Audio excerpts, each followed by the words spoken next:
नमस्कार प्रिय विद्यार्थियों। आज के वीडियो के माध्यम से हम लोग चर्चा करेंगे सोशियोलॉजी बीए थर्ड सेमेस्टर के बच्चों के लिए टॉप 100 एमसीक्यूज के बारे में बहुत ही बारीकी के साथ एक एक प्रश्नों को समझाते हुए आगे बढ़ेंगे। और ये क्वेश्चंस ऐसे हैं जो पिछले 3-4 वर्षों में परीक्षाओं में खूब पूछे गए हैं विभिन्न विश्वविद्यालयों में।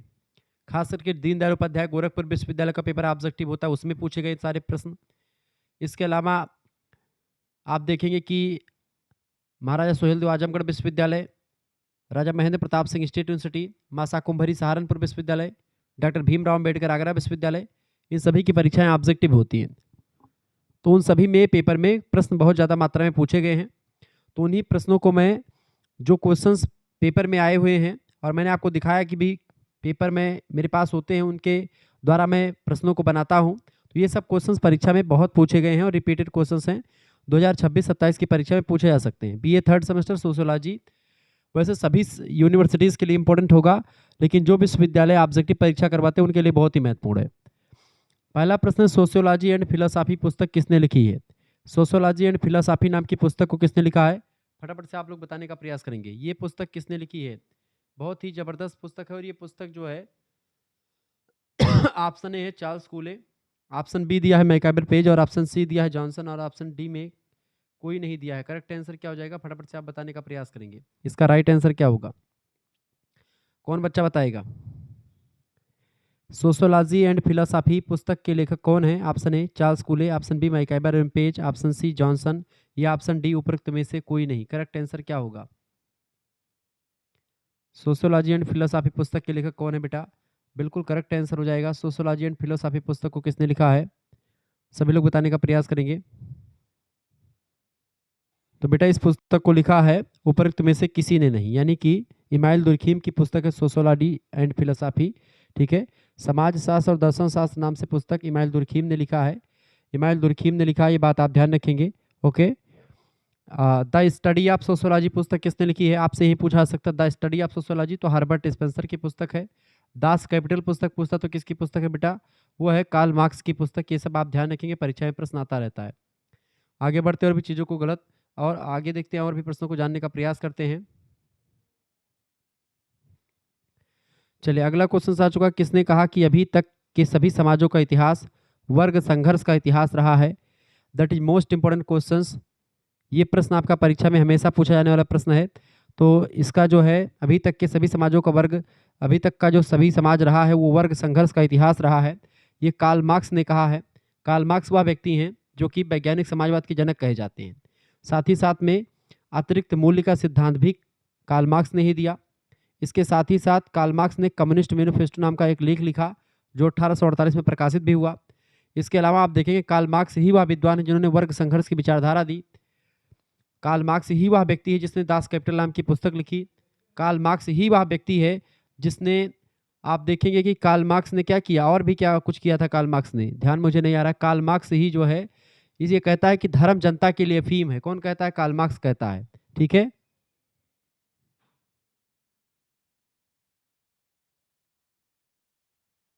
ठीक है। चलिए, तो कार्ल मार्क्स से रिलेटेड सब क्वेश्चन है आपका। डार्विन की बात करें तो डार्विन ने जो है उद्विकास का सिद्धांत दिया है, जैविक उद्विकास का सिद्धांत। चार्ल्स कूले ने सामाजिक समूहों को दो भागों में बांटा, प्राथमिक समूह और द्वितीयक समूह। अगस्त काम्टे समाजशास्त्र के जनक हैं। ठीक है, प्रत्यक्षवाद की अवधारणा अगस्त काम्टे ने दी है। साथ ही साथ में समाज को वैज्ञानिक विषय वस्तु के रूप में उजागर करते हैं। 1838 में समाजशास्त्र को सोशियोलॉजी शब्द इन्होंने ही कहा था। ये बात आप ध्यान रखेंगे। ठीक है, आगे देखते हैं और भी चीज़ों को जानने का प्रयास करते हैं। अगला क्वेश्चन आप देखेंगे, प्रिंसिपल्स ऑफ सोशियोलॉजी नामक पुस्तक के लेखक कौन है?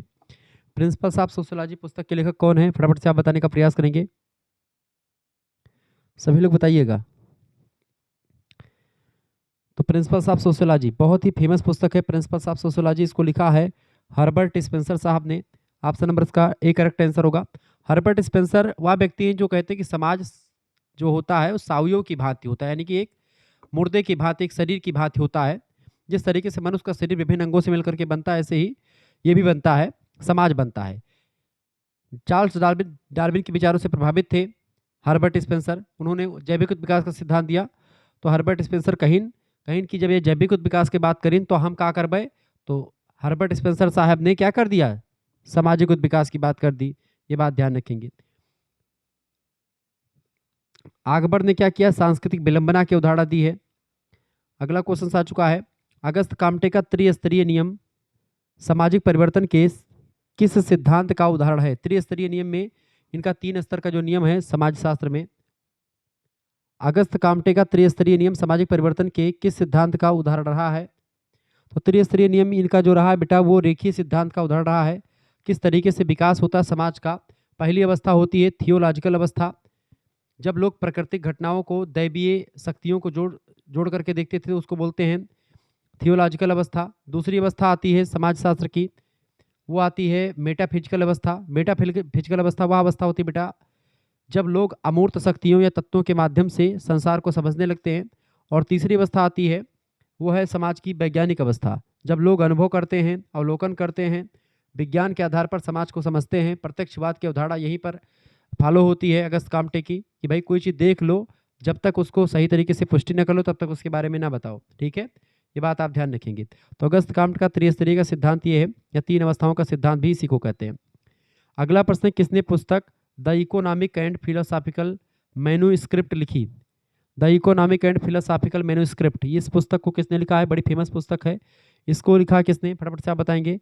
कोंट ने लिखा इसको, कोंत ने इस पुस्तक को लिखा है।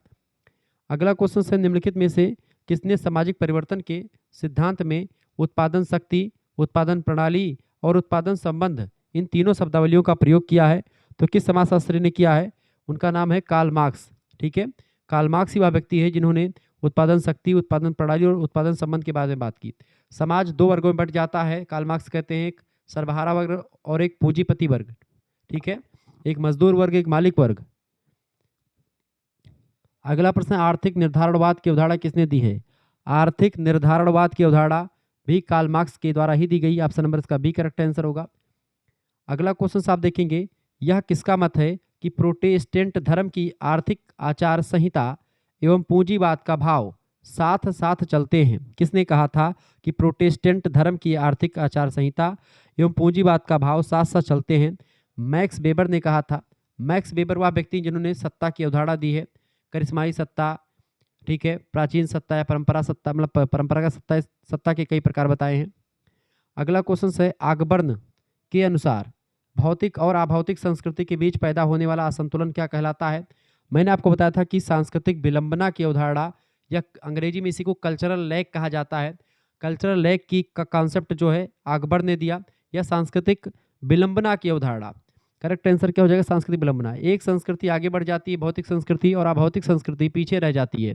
तो ऐसी अवस्था को ही हम, या भौतिक संस्कृति में से टीवी, कूलर, फ्रिज, एसी, ये सब वॉशिंग मशीन, ये सब भौतिक संस्कृति हैं। जिसको आप देख सकते हैं, छू सकते हैं, वो भौतिक संस्कृति है। जिसको आप देख और छू नहीं सकते, वो अभौतिक संस्कृति है।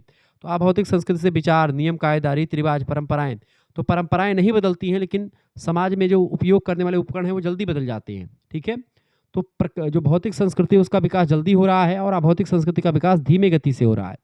तो इसलिए सांस्कृतिक विलंबना यहाँ पर उत्पन्न हो जाती है। Option number B correct answer होगा।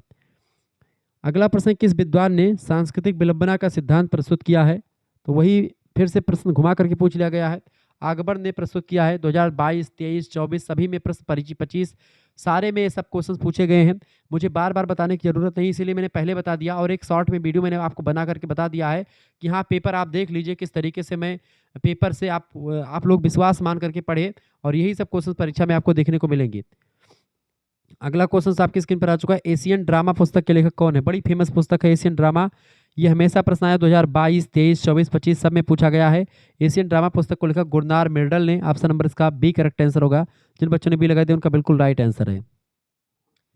अगला प्रश्न आपकी स्क्रीन पर आ चुका है, फटाफट से आप देखेंगे। ऐतिहासिक भौतिकवाद के अनुसार कारक परिवर्तन के वाहक हैं। बताएं, ऐतिहासिक भौतिकवाद के अनुसार कारक परिवर्तन के वाहक प्रौद्योगिकी होती है, प्रौद्योगिकी। ठीक है, ऑप्शन नंबर इसका करेक्ट आंसर क्या हो जाएगा, सी ऑप्शन बिल्कुल राइट आंसर हो जाएगा। एक प्रश्न और आपसे पूछा जाता है कि एंशिएंट सोसाइटी पुस्तक किसने लिखी है। तो लेविस मॉर्गन नाम के एक विद्वान है, उन्होंने लिखी इस पुस्तक को। अगला प्रश्न, योग्यतम की उत्तरजीविता की अवधारणा निर्मित किया। योग्यतम की उत्तरजीविता की अवधारणा चार्ल्स डार्विन ने निर्मित किया। ऑप्शन नंबर इसका डी करेक्ट आंसर हो जाएगा। जो योग्य होता है वही एक प्रकार से बचता है, बाकी नष्ट हो जाता है। अगला क्वेश्चन आपकी स्क्रीन पर आ चुका है, फटाफट से आप देखने का प्रयास करेंगे।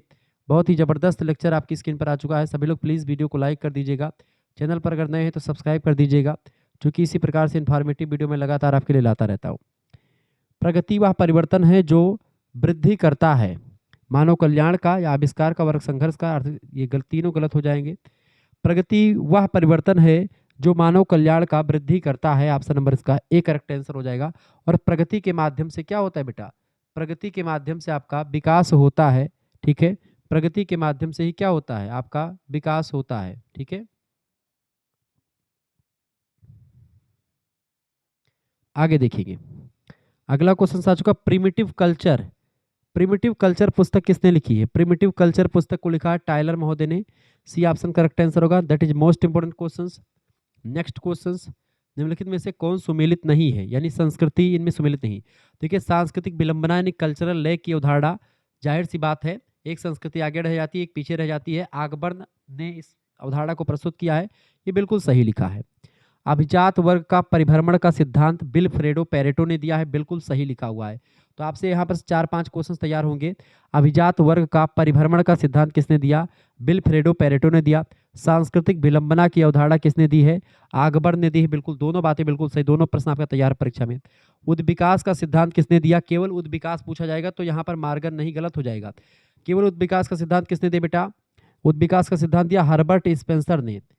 नहीं, जैविक उद्विकास का सिद्धांत पूछा था तो आपका चार्ल्स डार्विन लगता।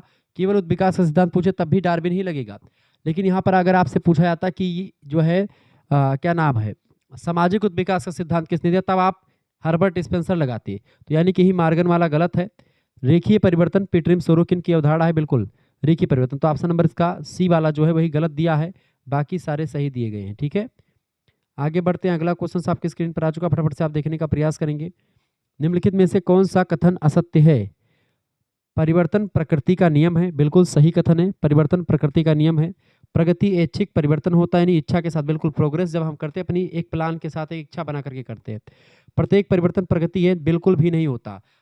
हर एक कोई परिवर्तन प्रगति नहीं होता। परिवर्तन प्रगति केवल अच्छाई के लिए परिवर्तन होता है, बुराई के लिए परिवर्तन को प्रगति नहीं कहते हैं, प्रोग्रेस नहीं कहते हैं, ठीक है। प्रगति एक नैतिक अवधारणा, बिल्कुल अवधारणा है, यानी कि प्रगति पर ये जो है प्रत्येक परिवर्तन प्रगति है, यही गलत हो जाएगा, यानी यही असत्य है, बाकी तीनों सही हैं। अगला प्रश्न, किसने कहा कि प्रगति एक परिवर्तन है, लेकिन यह इच्छित अथवा मान्यता प्राप्त दिशा में होने वाला परिवर्तन है, किसी भी दिशा में होने वाला परिवर्तन नहीं है। इस कथन को कहा था लूमले नाम के एक विद्वान ने। सभी में परीक्षा में प्रश्न पूछा गया है ये। अगला क्वेश्चन आ चुका है, कौन सी दशा सामाजिक प्रगति की अवधारणा से संबंधित नहीं है? कौन सी दशा सामाजिक प्रगति की अवधारणा से संबंधित नहीं है? इनमें से देखिए, न्यूनतम जनसंख्या, जीवन स्तर में सुधार, तकनीकी शिक्षा का विस्तार, ये सब जो है इसमें हो जाता है सामाजिक प्रगति में। जबकि स्वास्थ्य की समुचित सुविधाएं, ये प्रगति की अवधारणा से संबंधित नहीं है। कौन सी दशा सामाजिक प्रगति की अवधारणा से संबंधित नहीं है? तो स्वास्थ्य की समुचित सुविधाएं, ये न्यूनतम जनसंख्या, जीवन स्तर में सुधार, तकनीकी शिक्षा में विस्तार, ये तीनों जो है प्रगति में शामिल हो सकते हैं। स्वास्थ्य की समुचित सुविधाएं, ये जो है प्रगति में की अवधारणा संबंधित नहीं है, बाकी तीनों है। अगला क्वेश्चन आ चुका है, निम्नलिखित में से विकास के लिए कौन सी दशा आवश्यक है? निम्नलिखित में से विकास के लिए कौन सी दशा आवश्यक है? फटाफट से आप बताने का प्रयास करेंगे, सभी लोग बताने का प्रयास करेंगे, इसका राइट आंसर क्या हो जाएगा? सभी लोग बताइएगा, निम्नलिखित में से विकास के लिए कौन सी दशा आवश्यक है? तो विकास के लिए कौन सी दशा आवश्यक है? नियोजन, एक प्लान बनाने की, ऑप्शन नंबर इसका एक करेक्ट आंसर होगा। अगला प्रश्न, सामाजिक मूल्यों के अनुसार होने वाले परिवर्तन को कहा जाता है? सामाजिक मूल्यों के अनुसार होने वाले परिवर्तन को प्रगति कहा जाता है, प्रोग्रेस कहा जाता है, ये बात आप ध्यान रखेंगे। उद्विकास क्या होता है? उद्विकास जो होता है एक लंबी प्रक्रिया के द्वारा होता है। लंबी प्रक्रिया मतलब कि जैसे आदि मानव से लेकर के एक आधुनिक मानव बनने की प्रक्रिया उद्विकास की प्रक्रिया है। ये धीमे धीमे और एक लंबी प्रक्रिया, एक लंबे दीर्घ काल में होता है उद्विकास। उद्विकास मनुष्य के द्वारा परिवर्तन नहीं होता, ये नेचुरली होता है, ऑटोमेटिक होता है, ठीक है। जबकि प्रगति में मनुष्य का हस्तक्षेप होता है। क्रांति भी मनुष्य के हस्तक्षेप में होता है। क्रांति में यानी जो क्रांति होती है एक डायरेक्ट होती है, प्लान बना करके एक अचानक से आंदोलन किया जाता है और उसको एक पूरी सत्ता बहुत ही जल्दी पलट जाती है, वो आपकी क्रांति होती है, ठीक है। आगे बढ़ते हैं, अगला प्रश्न आपकी स्क्रीन पर आ चुका है, the coming post industrial society the coming post industrial society पुस्तक के लेखक हैं कौन? डेनियल बेल नाम के विद्वान, इन्होंने इस पुस्तक को लिखा है। अगला प्रश्न, सामाजिक परिवर्तन को प्राकृतिक प्रवण के आधार पर किस समाजशास्त्री ने प्रकट किया है? सामाजिक परिवर्तन को प्राकृतिक प्रवण के आधार पर किस समाजशास्त्री ने प्रकट किया है? हर्बर्ट स्पेंसर साहब ने। ऑप्शन नंबर इसका ए करेक्ट आंसर होगा। सामाजिक परिवर्तन के प्रौद्योगिकी निर्धारणवाद सिद्धांत का प्रतिपादन किसने किया? तो प्रौद्योगिकी निर्णायकवाद का सिद्धांत जो प्रस्तुत किया है वो मार्क्स वेबलिन ने किया। ए ऑप्शन करेक्ट आंसर होगा इसका। अगला क्वेश्चन आपकी स्क्रीन पर आ चुका है, फटाफट से आप देखने का प्रयास करेंगे, सभी लोग देखिएगा। अगला क्वेश्चन आ चुका है आपका, सामाजिक परिवर्तन के लिए जनसंख्या वृद्धि का सिद्धांत किसने प्रस्तुत किया? सामाजिक परिवर्तन के लिए जनसंख्या वृद्धि का सिद्धांत प्रोफेसर माल्थस ने प्रस्तुत किया है। Option number A correct answer होगा। अगला प्रश्न आपकी स्क्रीन पर आ चुका, फटाफट से आप देखेंगे। प्रश्न, किस समाजशास्त्री ने उद्विकास, एवोल्यूशन, क्रांति, प्रगति यानी कि प्रोग्रेस, विकास यानी डेवलपमेंट में भेद नहीं किया है? इन सभी को एक ही माना है। उद्विकास, प्रगति और विकास को एक ही माना है कॉम्ट ने। ऑप्शन नंबर इसका सी करेक्ट आंसर होगा, अगस्त का।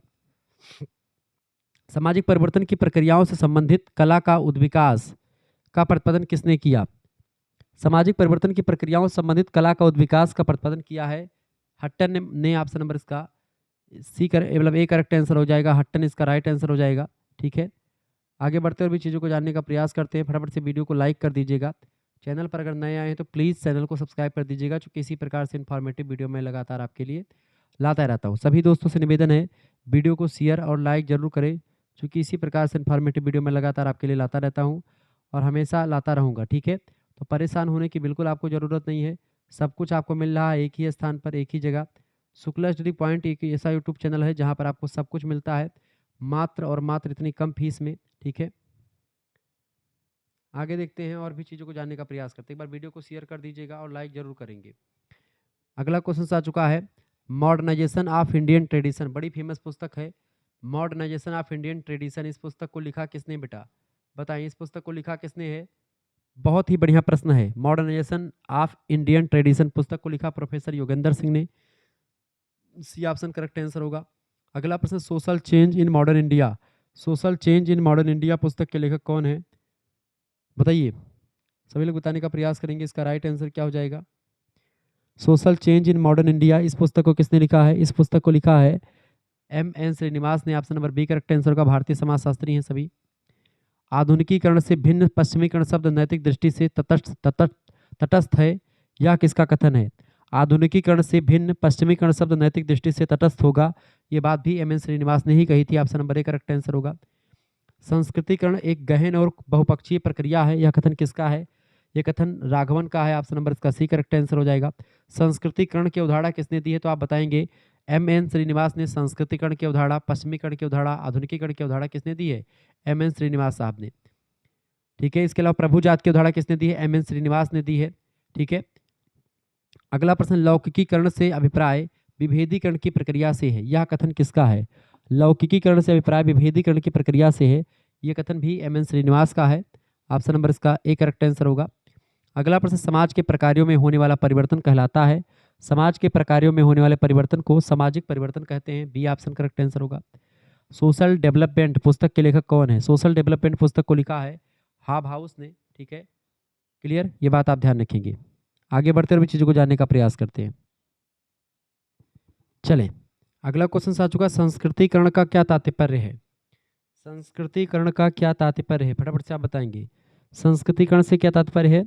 जाति संरचना में परिवर्तन को संस्कृतिकरण ही कहते हैं। बिल्कुल, जाति संरचना में परिवर्तन को संस्कृतिकरण कहते हैं। जैसे क्या होता है संस्कृतिकरण की प्रक्रिया में, जैसे जो बड़ी जातियाँ होती हैं और कुछ छोटी छोटी जातियाँ होती हैं समाज में पहले की तुलना में, तो जो बड़ी जातियाँ हैं उनके जैसा वस्त्र पहन लेना, उनके जैसा व्यवहार करना, उनके जैसा खान पान, पहना ओढ़ावा, आचार विचार सब बड़ी जातियों को देख करके निम्न जाति के लोग जब अपना लेते हैं तो वही प्रक्रिया संस्कृतिकरण की प्रक्रिया कहलाती है, ऐसा एम.एन. श्रीनिवास साहब कहते हैं। ठीक है, और बड़ी जातियों को प्रभु जाति कहा गया।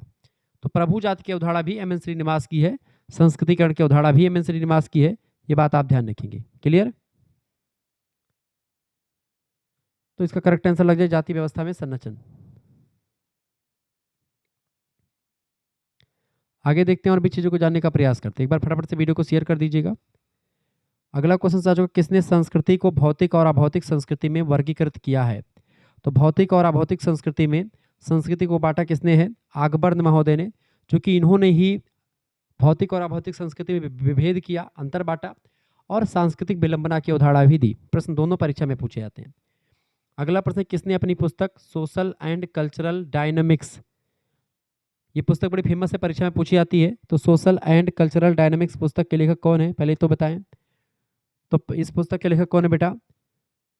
सोशल एंड कल्चरल डायनामिक्स पुस्तक के लेखक कौन है? तो इस पुस्तक को लिखा किसने है? बिल्कुल पीटरिम सोरोकिन ने लिखा है। तो सोशल एंड कल्चरल डायनामिक्स में सांस्कृतिक गतिशीलता के सिद्धांत का प्रतिपादन किसने किया? तो पीटरिम सोरोकिन ने ही किया है। सी ऑप्शन चूंकि उन्हीं की पुस्तक है। अगला प्रश्न, मैक्स वेबर ने सामाजिक परिवर्तन की व्याख्या के लिए अधिक महत्व दिया किसको? मैक्स वेबर ने सामाजिक परिवर्तन के व्याख्या के लिए धर्म को अधिक महत्व दिया है। सी ऑप्शन करेक्ट आंसर होगा। अगला प्रश्न, किसने कहा कि संस्कृति पर्यावरण का मानव निर्मित भाग है? किसने कहा संस्कृति पर्यावरण का मानव निर्मित भाग है? हर्ष कोविट्ज ने कहा। परीक्षा में 100% प्रश्न हमेशा पूछा गया है। अगला क्वेश्चन आप देखेंगे, प्रश्न आ चुका, संस्कृति पर्यावरण का मानव निर्मित भाग है, किसने कहा? तो हर्ष कोविट्ज ने ही कहा। ए ऑप्शन करेक्ट आंसर होगा। किसने कहा कि लोगों के जीवन जीने का ढंग ही उनकी संस्कृति है?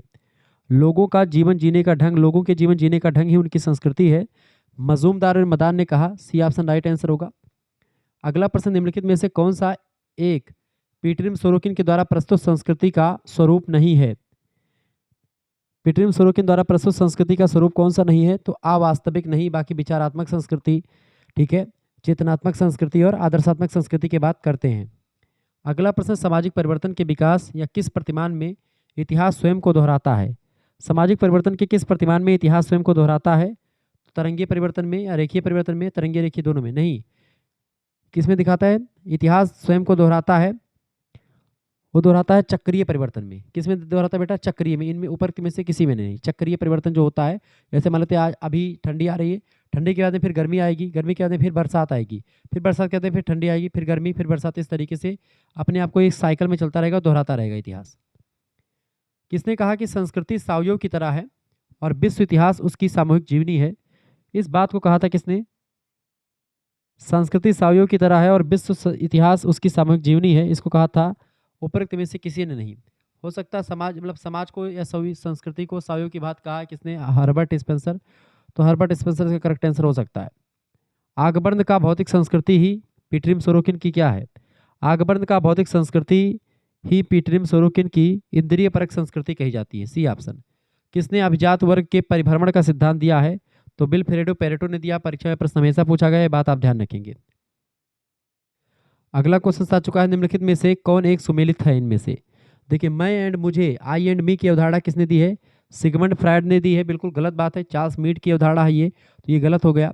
पराहम की बात स्पेंसर नहीं करते हैं। ईड, ईगो एंड सुपर ईगो, अहम, पराहम, इन सभी की बात सिगमंड फ्रायड करते हैं, ठीक है। मैं एंड मुझे की बात मीड करते हैं, ठीक है। पराहम की बात फ्रायड करते हैं, तो सब गलत दिया हुआ है। सांस्कृतिक विलंबना की अवधारणा आकबर्न और आकबर्न के बिल्कुल यही करेक्ट आंसर हो जाएगा, सी ऑप्शन। बाकी विकास का सिद्धांत किसने दिया? हर्बर्ट स्पेंसर ने दिया। मैं एंड मुझे की अवधारणा मीड ने दिया है। पराहम की बात फ्रायड करते हैं, ठीक है। बस केवल आपका यही जो है सी वाला ऑप्शन बिल्कुल करेक्ट आंसर हो जाएगा, ये बात ध्यान रखेंगे। सी ऑप्शन बिल्कुल राइट आंसर है। अगला क्वेश्चन आप देखेंगे, सामाजिक सांस्कृतिक परिवर्तन के संदर्भ में अंतर्भूत परिवर्तन का सिद्धांत किसने प्रस्तुत किया? बताएं। सामाजिक सांस्कृतिक परिवर्तन के संदर्भ में अंतर्भूत परिवर्तन का सिद्धांत किसने प्रस्तुत किया? किसने प्रस्तुत किया बेटा? बहुत ही जबरदस्त प्रश्न है ये, परीक्षा में हमेशा पूछा गया है। इसको प्रस्तुत किया है पीटरिम सोरोकिन ने, अंतर्भूत का सिद्धांत। डी ऑप्शन इसका राइट आंसर हो जाएगा। नेक्स्ट क्वेश्चन आपकी स्क्रीन पर आ चुका है, निम्नलिखित में से किसने अपने सिद्धांत में अवशेष यानी रेसिड्यूज तथा व्युत्पत्ति यानी कि डेरिवेटिव्स की अवधारणा प्रतिपादित की है? डेरिवेटिव्स, तो ये विल्फ्रेडो पेरेटो ने की है। डी ऑप्शन करेक्ट आंसर होगा। अगला क्वेश्चन से man and his works, man and his works पुस्तक के लेखक कौन है? इस पुस्तक को लिखा हर्ष कोविट्ज ने। ऑप्शन नंबर इसका बी करेक्ट आंसर होगा। नेक्स्ट क्वेश्चन है, किसका विचार है कि धर्म लोगों के लिए अफीम है? धर्म जनता के लिए अफीम है, किसने कहा?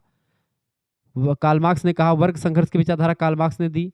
दास कैपिटल पुस्तक कार्ल मार्क्स की है। कम्युनिस्ट मैनिफेस्टो लेख किसका है? कार्ल मार्क्स का है। वैज्ञानिक समाजवाद का जनक कौन है? कार्ल मार्क्स है। ठीक है, इसके अलावा जो है अब तक का समाज वर्ग संघर्ष का इतिहास रहा है, अब तक का इतिहास वर्ग संघर्ष का इतिहास रहा, किसने कहा? कार्ल मार्क्स ने कहा है। अगला क्वेश्चन है, the history of human marriage पुस्तक के लेखक कौन है? बेस्टर मार्क, बिल्कुल राइट आंसर है आपका। ये पुस्तक बड़ी फेमस है, परीक्षा में प्रश्न आता है। The history of human marriage पुस्तक के लेखक हैं बेस्टर मार्क। अगला क्वेश्चन है, आंतरिक और बाह्य संघर्ष के प्रत्यय को निम्नलिखित में से किसने प्रतिपादित किया? बताएं।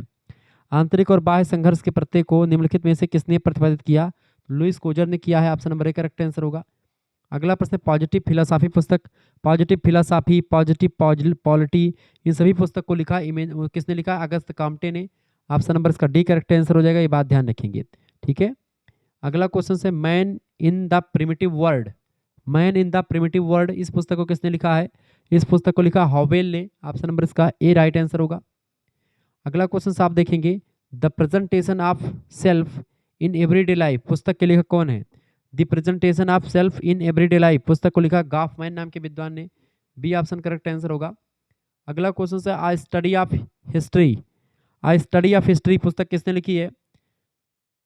ए जे टाइनबी ने लिखी, H J Toynbee, option number A correct answer हो जाएगा। अगला प्रश्न, सांस्कृतिक विलंबना की अवधारणा किसने दी है? अकबर ने दी है सांस्कृतिक विलंबना की अवधारणा, ऑप्शन नंबर इसका करेक्ट आंसर हो जाएगा ए ऑप्शन। ठीक है, चले अगला क्वेश्चन आ चुका है, पेट्रिम सोरोकिन के उतार चढ़ाव की तुलना मुर्गी के बच्चे के चाल से की गई है, किसने की है? सदरलैंड और वुडवर्थ नाम के विद्वान ने पेट्रिम सोरोकिन का जो उतार चढ़ाव का सिद्धांत है उसकी तुलना मुर्गी के बच्चे के चाल से करी है। अगला प्रश्न आ चुका है, प्रौद्योगिक परिवर्तन सामाजिक मूल्यों एवं आचार संबंधी नियमों को प्रभावित करता है, यह कथन किसका है? बताएं। प्रौद्योगिक परिवर्तन सामाजिक मूल्यों एवं आचार संबंधी नियमों को प्रभावित करता है, यह कथन किस विद्वान का है? बताइए। तो यह कथन किस विद्वान का बेटा? यह कथन जो है टी.एच. ग्रीन का है, Thomas hill green, option number A correct answer होगा। अगला क्वेश्चन आ चुका है, नारी मुक्ति आंदोलन किसका परिणाम है? नारी मुक्ति आंदोलन प्रौद्योगिकी का परिणाम है, ऑप्शन नंबर इसका ए करेक्ट आंसर होगा। बढ़ता हुआ प्रौद्योगिक विकास सामाजिक परिवर्तन के किस प्रतिमान से संबंधित है? बढ़ता हुआ सामाजिक विकास सामाजिक परिवर्तन के रेखीय सिद्धांत से संबंधित है, ऑप्शन नंबर इसका A correct answer, sorry D correct answer हो जाएगा। अगला प्रश्न, किसने यह कथन दिया है कि इतिहास कुलीन तंत्रों का कब्रिस्तान है? इतिहास कुलीन तंत्रों का कब्रिस्तान है, इसको कहा था विल्फ्रेडो पेरेटो ने, सी ऑप्शन करेक्ट आंसर होगा। 2023 2022 सब में प्रश्न आया हुआ है। अगला प्रश्न, निम्नलिखित में से किसने शासकों अभिजात की अवधारणा दी? या अभिजात शासकों की अवधारणा दी है? विल्फ्रेडो पेरेटो ने, सी ऑप्शन करेक्ट आंसर होगा। निम्नलिखित में से कौन एक औद्योगिकरण का परिणाम नहीं है?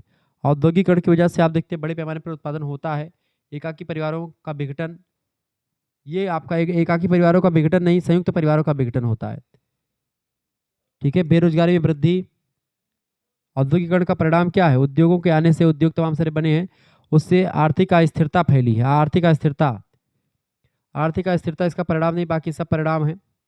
अगला क्वेश्चन आ चुका है, सूची 1 को सूची 2 से मिलाइए। सूची में दे चक्रीय सिद्धांत के प्रणेता कौन है? चक्रीय सिद्धांत के प्रणेता आपके हैं जो है, इनमें से फटाफट से आप बताने का प्रयास करेंगे। चक्रीय सिद्धांत के प्रणेता देखिए, अभिजात वर्ग की अवधारणा किसने, अतिरिक्त मूल्य का सिद्धांत किसने दिया है? अतिरिक्त मूल्य का सिद्धांत कार्ल मार्क्स ने दिया है। तो अतिरिक्त मूल्य का सिद्धांत कार्ल मार्क्स ने दिया है, चौथे का चौथा ही करेक्ट आंसर हो जाएगा। ठीक है, या मिलाइए यहाँ पर, अतिरिक्त मूल्य का सिद्धांत किसने दिया है? कार्ल मार्क्स ने दिया है। ठीक है, तो पहला ऑप्शन हो सकता है, दूसरा ऑप्शन हो सकता है। ठीक है, अभिजात वर्ग का परिभ्रमण का सिद्धांत किसने दिया है? पेरेटो ने दिया है, तो तीसरे का सी ऑप्शन। ठीक है, तीसरा बिल्कुल, तीसरे का दूसरा होगा, हाँ बिल्कुल तीसरे का दूसरा ठीक है। रेखीय सिद्धांत किसने दिया है? रेखीय सिद्धांत आपका किसने दिया है? स्पेंसर ने दिया है रेखीय सिद्धांत, और चक्रीय सिद्धांत पेट्रिम सोरोकिन ने दिया है। इस तरीके से लगेगा, यानी पहला ऑप्शन बिल्कुल करेक्ट आंसर इसमें लगेगा, पहला ऑप्शन ए ऑप्शन, यानी कि पहले का चक्रीय सिद्धांत जो आ जाएगा आपका, पेट्रिम सोरोकिन पहले का तीसरा आएगा, रेखीय सिद्धांत पहले मतलब कि दूसरे का पहला जाएगा, अभिजात वर्ग का परिभ्रमण का सिद्धांत पेरेटो ने दिया है, दूसरे पे जाएगा, यहाँ पर 2 कर लीजिए, और अतिरिक्त मूल्य का सिद्धांत यहाँ पर कार्ल मार्क्स पर जाएगा। ठीक है, करेक्ट आंसर आपका क्या हो जाएगा बेटा? पहला ऑप्शन बिल्कुल का राइट आंसर हो जाएगा आपका, पहला ऑप्शन।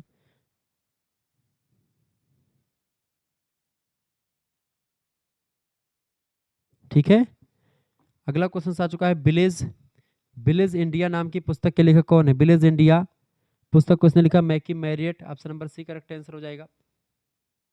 अगला क्वेश्चन आपकी स्क्रीन पर आ चुका है, फटाफट से आप देखेंगे। प्रश्न, भारत में पश्चिमीकरण का बढ़ता हुआ प्रभाव निम्नलिखित में से किस सांस्कृतिक कारक से संबंधित है? भारत में पश्चिमीकरण का बढ़ता हुआ प्रभाव निम्नलिखित में से किस सांस्कृतिक कारक से संबंधित है? तो सांस्कृतिक वैधता से। Option number A correct answer हो जाएगा इसका। निम्नलिखित में से कौन एक भारत में वैश्वीकरण की प्रक्रिया का परिणाम है? तो वैश्वीकरण की प्रक्रिया का परिणाम है नगरीकरण में वृद्धि होने से वैश्वीकरण की प्रक्रिया में वृद्धि हुई। ऑप्शन नंबर इसका ए करेक्ट आंसर होगा। अगला क्वेश्चन है, सामाजिक परिवर्तन की प्रक्रिया के रूप में लौकिकीकरण की अवधारणा किसने दी है? सामाजिक परिवर्तन की प्रक्रिया के रूप में लौकिकीकरण की अवधारणा दी है एम.एन. श्रीनिवास ने। बी ऑप्शन करेक्ट आंसर होगा। सारे प्रश्न 2022-23 इन सभी पूछे गए हैं 24 में। अगला प्रश्न, प्रौद्योगिक विकास के कारण निम्नलिखित में से किस नए वर्ग का प्रादुर्भाव हुआ है? औद्योगिक प्रौद्योगिकी विकास के लिए प्रौद्योगिक विकास के कारण निम्नलिखित में से किस नए वर्ग का प्रादुर्भाव हुआ है? तो पूंजीपति वर्ग का प्रादुर्भाव हुआ। डी ऑप्शन करेक्ट आंसर होगा। निम्नलिखित में से कौन सी विशेषता आधुनिकीकरण की प्रक्रिया से संबंधित नहीं है? बताएं। निम्नलिखित में से कौन सी प्रक्रिया आधुनिकीकरण से संबंधित नहीं है? तो तर्कवाद नहीं है, बाकी मानवतावाद, गतिशीलता, परिवारवाद ये सब है। अगला क्वेश्चन है, वैश्विक ग्राम की अवधारणा को प्रतिपादन करने वाले विद्वान कौन से हैं? वैश्विक ग्राम की अवधारणा को प्रतिपादित करने वाले विद्वान का नाम है M McLuhan. Option number B correct answer होगा। Class conflict in industrial society पुस्तक के लेखक कौन है? Class conflict in industrial society पुस्तक किसने लिखी है? राल्फ डेरेनड्राफ ने लिखी। सी ऑप्शन करेक्ट आंसर होगा। निम्नलिखित में से कौन सी वैश्वीकरण की विशेषता है? वैश्वीकरण की विशेषता कौन सी है? आर्थिक और सांस्कृतिक एकीकरण। ऑप्शन नंबर इसका डी राइट आंसर हो जाएगा। अगला क्वेश्चन है, लघु और बृहत परंपरा का व्यवस्थित विवरण किसने प्रस्तुत किया है? लघु और बृहत व्यवस्थित पर विवरण प्रस्तुत किसने किया है? लघु और बृहत परंपरा का मैकी मैरियट ने। बी ऑप्शन करेक्ट आंसर होगा। अगला क्वेश्चन है, जब अनेक लघु परंपराएं किसी बृहत परंपरा के विकास में योगदान करती हैं तब इस प्रक्रिया को क्या कहते हैं? तब इस प्रक्रिया को संस्कृतिकरण के नाम से जानते हैं। ऑप्शन नंबर इसका ए करेक्ट आंसर हो जाएगा। तो इस तरीके से आप लोगों ने बहुत सारे प्रश्नों को देख लिया। मिलते हैं फिर नेक्स्ट वीडियो में, तब तक के लिए जय हिंद जय भारत। आप सभी का बहुत बहुत धन्यवाद। हमारे से जुड़ने के लिए इसी प्रकार से अपना प्यार हमेशा दुलार बनाए रखेंगे। इस चैनल को सब्सक्राइब कीजिए और वीडियो को लाइक कर दीजिएगा। चैनल पर करना है तो सब्सक्राइब भी कर दीजिएगा।